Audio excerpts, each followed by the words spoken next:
This is Jon Tjhia speaking to you from Beyond the Grave.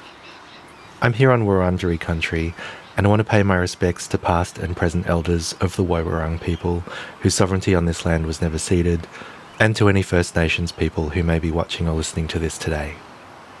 Here, appearing as a ghost, I'm going to sit beside you and read with you, not at you. I'm here to read an extract of a short story I wrote for Going Down Swinging 41. It's a story about longevity, survival, and shared fate, and in reading it on stolen land and in the face of a precarious future for many reasons, I want to first acknowledge the cruelling effect of colonisation on the longevity, survival, and shared fate of Aboriginal people. This story is called Good Long Time. We hadn't decided yet, or maybe we had. For Amina, there was something hopeful and utopian about it. Another chance to live in a world that knows how to fix more than we know how to fix now. To be fixed until you could be fixed. Every now and then I sensed a little surge in her investment. She tried to bring me around, but I couldn't shake the feeling of hubris and false hope, and I had to stop myself from saying aloud that it could only work out badly. The tentative, speculative part of the science gradually shrank to very little in our conversations, and Amina began to talk about the process as though it had been resolved and proven. I wondered about the many discussions we'd once had about the quiet dignity of life and death. A few years ago, we had even encouraged our friends to join a campaign to legalise voluntary euthanasia. It put distance between us. Once, I tried to frame my discomfort in terms of our Asiannesses and how weird it would feel to reverse our imported sense of inheritance.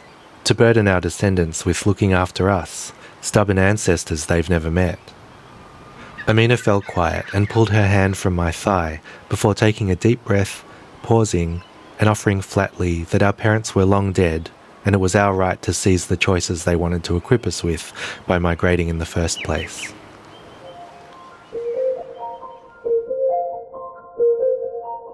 Prince S Superstar.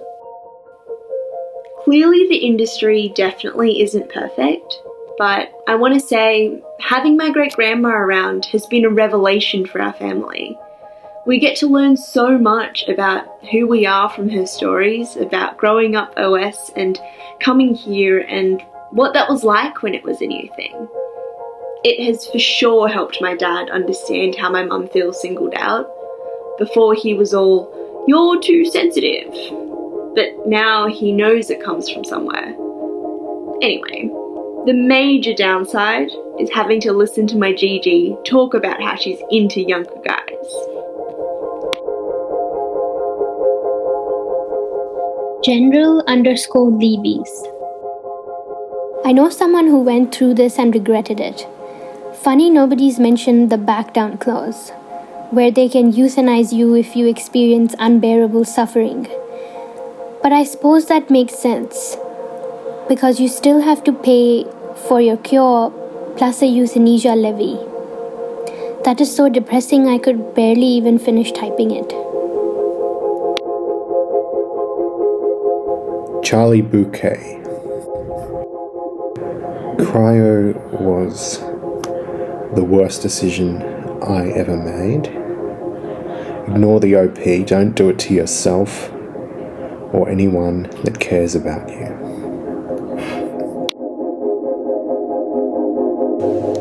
Ready for _shark. Seems like everyone here is forgetting the success stories, but you do you, Internet.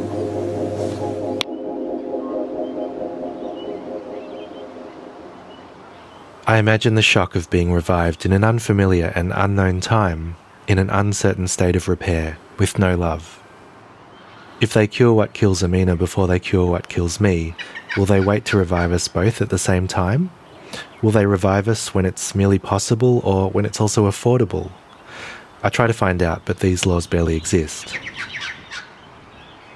I feel tired from thinking about it and fall into a deep sleep. I dream we are holding copper coins in our hands and smelling them.